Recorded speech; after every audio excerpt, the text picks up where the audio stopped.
Hello friends, welcome back to my channel Mukesh English. This is Mukesh Soni, your favorite YouTuber.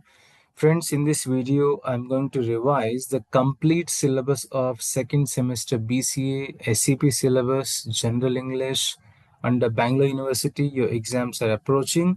So it's the right time to revise the whole syllabus where we are going to discuss all the lesson summary. We are going to have an eye that how the questions will appear from the grammar and how to score well. So that's the right time to do the revision. And remember, it's a revision class, it's a revision video where we are going to just summarize. If you would like to have a knowledge, if you would like to gain the knowledge in depth, I will suggest you to watch my detailed videos on summary and the 2 marks questions, and all the other videos links are available in the description box. So let's begin it. Second semester BCA, right here. So the section A of the question paper consists the lessons from the prose and poetry. That's for 50 marks, and how the questions will appear. 2 marks, 5 questions, 5 marks, 2 questions, and the 10 marks, 2 questions.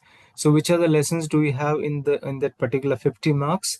The lessons you have here: Tar arrives, Araby, soul and body, a frigid winter's night, refugee, mother and child, the bear hunt, and woman work. So those are the 7 lessons. These are the 7 lessons you have for the 50 marks. So now let's try to understand the summary or a brief overview of each lesson very fast, very rapidly, just like Vande Bharat Express. Okay, because it's a revision class. First lesson you have here, Tar arrives by Devanamru Mahadeva. So this story is set in a small, quiet village that becomes excited when the government approves a tar road. The village leader, whose name is Patel, is given the charge for this road project, and he becomes very proud as well as powerful. Machines arrive, trees are cut, and the villagers, especially women, they begin working on the road, and they are very much fascinated having seen the machines and the tar on the road or in the village. So people are very happy. However, the tension rises when a group of educated young men, Lakuma, Rajappa, Shambhu, Madhu, they all start accusing Patel, the leader, misusing the government funds to renovate a temple instead of using that fund for the road. A village meeting turns chaotic, and Patel gets angry, but he cannot stop the growing dissent. Soon after, strange things happen. What happens? Like the drum of the tar mysteriously emptied into pit. Then Rangappa's little son, he goes missing.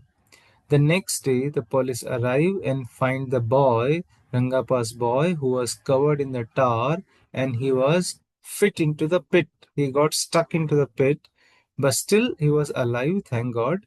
So, this story reflects the themes of change, power, corruption, caste divisions, and the struggles of village life during a time of transition. So, that's a brief overview of the story. Tar arrives. Second lesson we have here, Araby by James Joyce or Joycey. This story is set in a quiet neighborhood of Dublin, Ireland, on North Richmond Street. The narrator, who is a young, unnamed boy, lives in a dark, gloomy house once occupied by a priest who is died now, who is no more. The boy's surroundings are dull and lifeless, so the story begins by describing the physical and the emotional environment in which he grows up. The setting also symbolizes the restrictive and the depressing atmosphere of Dublin during that period. The boy becomes infatuated with Mangan's sister. Who is Mangan's sister? A girl who lives across the street. Though they rarely speak, and he watches her every day and becomes obsessed with her image. He experiences some strong romantic and emotional feelings which he himself doesn't fully understand. His thoughts are consumed by her even in an unpleasant surroundings such as the noisy markets. Even in the noisy markets also, she will come in his thoughts. For him, For him, Mangan's sister has become a symbol of beauty, light, and the idealized love. So one day, Mangan's sister mentions that she would like to go to Araby Bazaar, but she cannot go because there's a religious treat. The boy, who is very much eager to impress Mangan's sister, and he promises that girl that in her place he will go to Araby Bazaar and he will buy something special from the fair. This gives him a sense of mission and purpose. The idea of Araby becomes very magical in his mind, and he starts imagining that how the bazaar looks like a place of romance, excitement, and escape from the dullness of his life. So, as the day of the bazaar approaches, the boy is impatient and distracted, and he asks his uncle for permission and money to go. But his uncle has forgotten to give him money, or uncle has forgotten to give him permission. So he has to wait for his uncle to come home. So by the time the boy reaches bazaar, it's already closed. It's already night. Uncle comes late. Uncle gives the money also late. So by the time the boy reaches the bazaar, it is late. Almost all the stalls are closed. Few people there, they seem uninterested and unkind. So the reality of the bazaar is far from the wonderland which he had imagined. He does not buy anything, and he feels foolish for his idealism. So the story ends with a boy standing in the darkened hall of the bazaar, overwhelmed with the feelings of shame, anger, and disappointment. He realizes that his romantic dreams were based on illusion and vanity. This marks a moment of awakening, a painful transition from childhood innocence to adult awareness. The story reflects a theme of disillusionment and the harsh reality of life. Now, lesson number 3, Soul and Body. It's a sonnet by William Shakespeare. So, William Shakespeare's sonnet number 146, Soul and Body, is a reflective and philosophical poem where the poet addresses his own soul.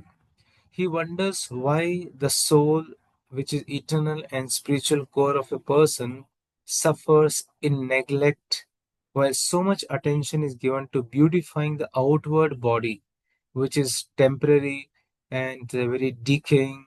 So, William Shakespeare criticizes the foolishness of spending so much time, effort, wealth in something which is short lived, that is a body, which is ultimately destined to be consumed by the worms in the grave.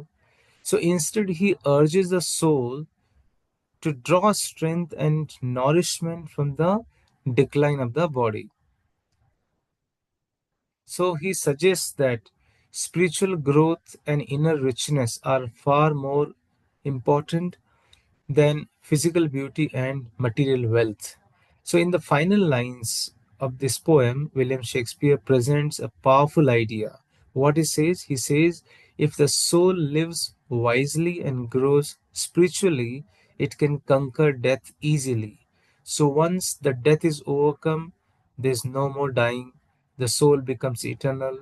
In this manner, the poem is a meditation on the contrast between the fleeting nature of the body and the enduring value of the soul.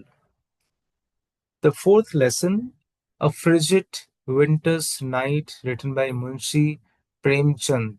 It's a Hindi story translated into English. So this story is about Halku. Who is Halku? Halku is a poor farmer who has money, who owes money to a man named Sahana. So he has taken a credit from Sana and he has to give money back. Halko and his wife Munni don't have much money, and they are worried about how to buy a warm blanket for the cold winter nights, because every winter night Halko has to go to a field, but he doesn't have the blanket. So Moni does not want to give the small savings. Moni has some small savings. She doesn't want to give the savings to Halku to repay the loan taken from Sana. She wants that Halku should buy the blanket which is required to stay calm, to stay warm, but Halku convinces Munni that they have to give money back to Sana. So Halku then goes to stay in the cold field at night with his dog Jabra. Jabra, the dog, and he's trying to warm Jabra by making fire and smoke and smoking his chillum. But it's very difficult to stay calm without any blanket. So during the night, animals come and eat Halku's crops while he's too cold and he does not try to stop them. In the morning, so he slept. In the morning, Muni is very disappointed to see the ruined crops. The crop has been damaged, ruined by the animals, but Halku feels a little happy because at least now onwards he need not sleep in the cold field anymore. So the story shows here, he says that very good, whatever has happened, it's good because now I need not go to field, I need not sleep in the winter night. So the story shows how difficult and unfair life can be for poor farmers who work very hard but still lose their crops and struggle to survive, especially in the cold weather. Lesson number 5, Refugee Mother and Child by Chinua Achebe. So this poem, Refugee Mother and Child, it's a poem. In this poem shows a heartbreaking scene of a refugee mother and her sick child. The mother lovingly cares for her child, who is very weak and suffering from hunger and illness. And around them, there are many other children who are also starving, who are also struggling to survive. So many mothers have lost the hope, but this mother still shows tenderness and pride. She gently combs her child's hair, even though she knows that her child may not be alive for long duration, her child may die very soon. So the poem contrasts the ordinary, everyday act of combing a child's hair with the harsh reality of the situation. So what used to be routine life, now it has become very sad, very precious moment, like just like placing flowers on a graveyard. So this powerful image shows the mother's love and sorrow as she faces the possibility of losing her child in a such terrible conditions. So lesson number 6 we have here, The Bear Hunt. It's a story by Leo Tolstoy. So this story is set about two men who go out to hunt a bear in the forest during the winter, sorry. The narrator and his helper Damien want to catch a big dangerous bear that has been causing trouble nearby. They walk carefully through the snow, following the bear's tracks. The forest is very quiet and cold, but the men stay alert because they know the bear can be very dangerous. So they want to catch the bear to protect the village and for their own safety. When they finally find the bear, it's very large, very strong. The narrator tries to shoot the bear with his gun, but he misses. This makes the situation very risky because the bear feels threatened and angry.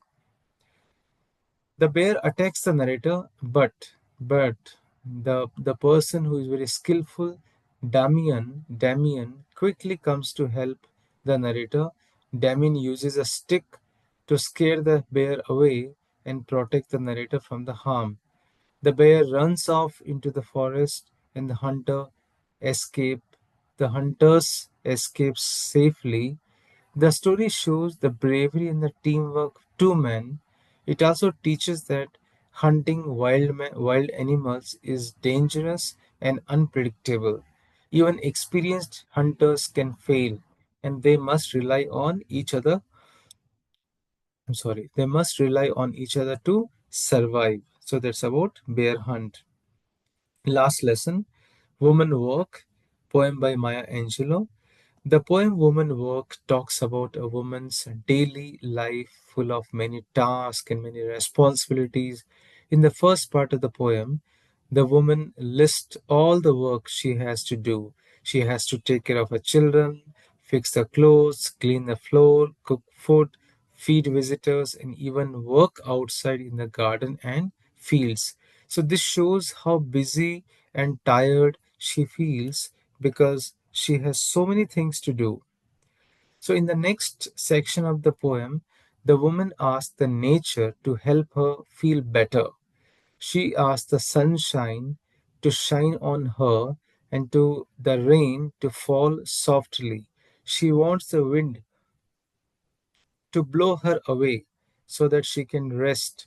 She also wishes the snow should cover her gently like a soft blanket so she can sleep peacefully. So these images show how much she needs rest and comfort from all her hard work. So at the end, the poem talks about nature like the sun, rain, mountains, oceans, stars, moon as her only true friends and helpers. So these true friends, like sun, rain, mountain, ocean, stars, moon, so these true friends give her a feeling of peace and belonging when everything else is difficult. So these are the 7 lessons which I have tried my best to summarize, and finally we can say the poem shows the hard work women do every day, often without rest, and the deep desire for peace and care. I'm sorry. It honors the strength of women and their connection to nature as a source of comfort. It's 11:45 p.m. midnight. I'm recording this video. So this is how I've summarized here those 7 lessons which will help you to revise the whole syllabus. Now we are moving to the most important segment of a question paper, that is grammar, which has a capacity to get 30 out of 30, because grammar, where we have the opportunity that we are where there we can grab, we can catch, we can beg 30 out of 30 marks. So now let's have discussion one by one. So first, let's have a look here. What consists in your grammar here? First, reading comprehension, that is unseen poetry, not prose. Then vocabulary building, synonyms, antonyms, prefix, suffix, collocations, reported speech, dialogue writing, verbal, non-verbal communication, and finally, speech writing. So to begin with, the very first question in grammar section will appear here. A very even small stanza or 2 3 stanzas will be given from unseen poem which you have not studied in your syllabus, and there will be about 5 questions and you need to answer those 5 questions. Second question will be here, do as directed. Vocabulary building. There you'll have questions for prefix, suffix, synonym, antonym, collocation for 5 marks. So I have taken the screenshot for this section from your previous model question paper. For example, question will appear, add the prefix. For acceptable, unacceptable. Add the suffix adventure, adventurous. Then you have synonym.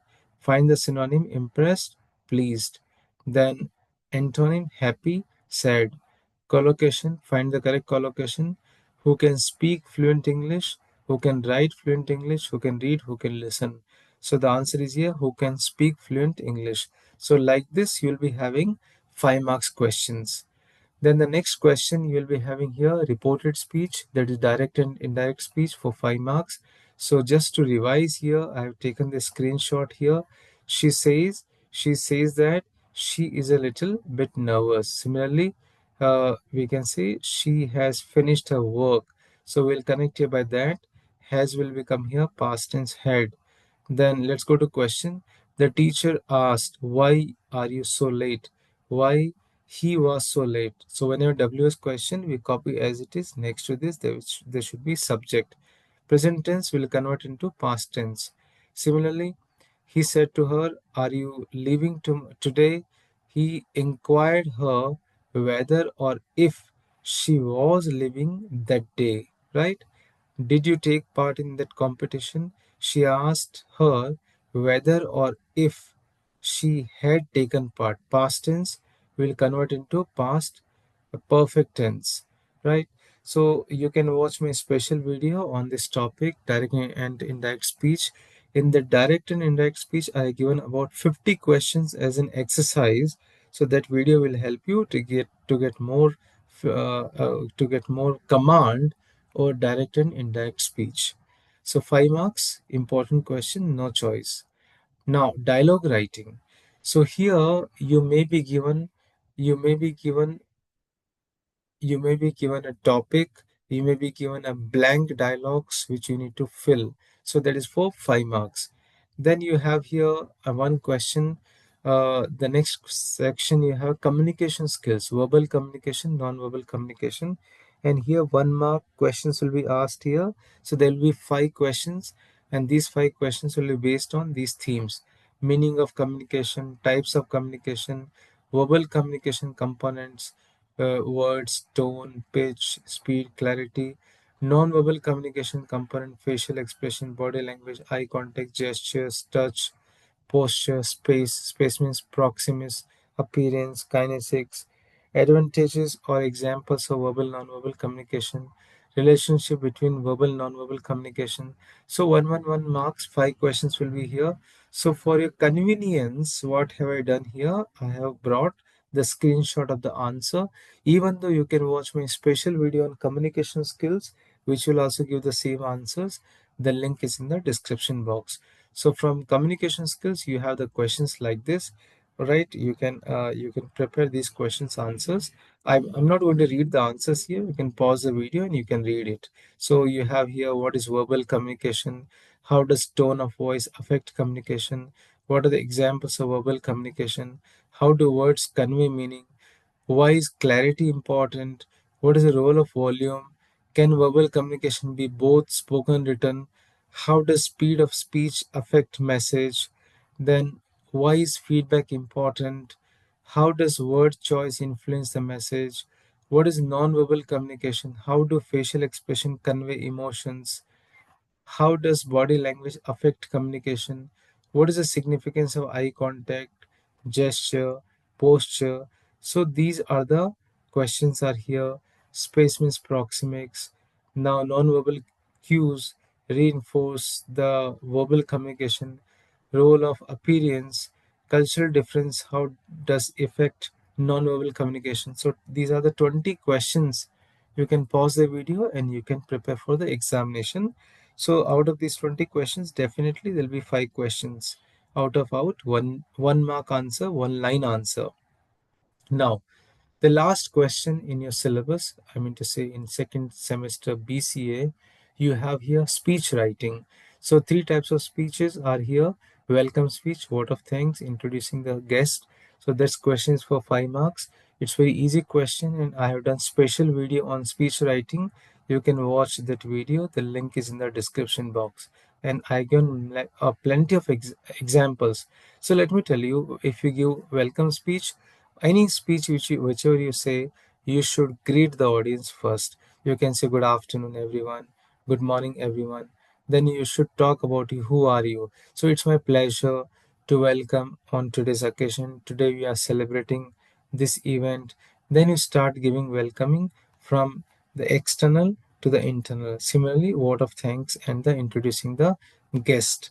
So if you just look at, so this is how I have done the revision. If you just have a look at this slide here, you'll find the complete syllabus, right? At the same time, you'll find the complete breakup of your marks: 2 marks, 5 marks, 4, 10 marks, 2, unseen poetry, 5 marks, vocabulary building, 5 marks, reported 5 marks, dialogue writing, 5 marks, verbal non-verbal communication, 5 marks, speech writing, 5 marks.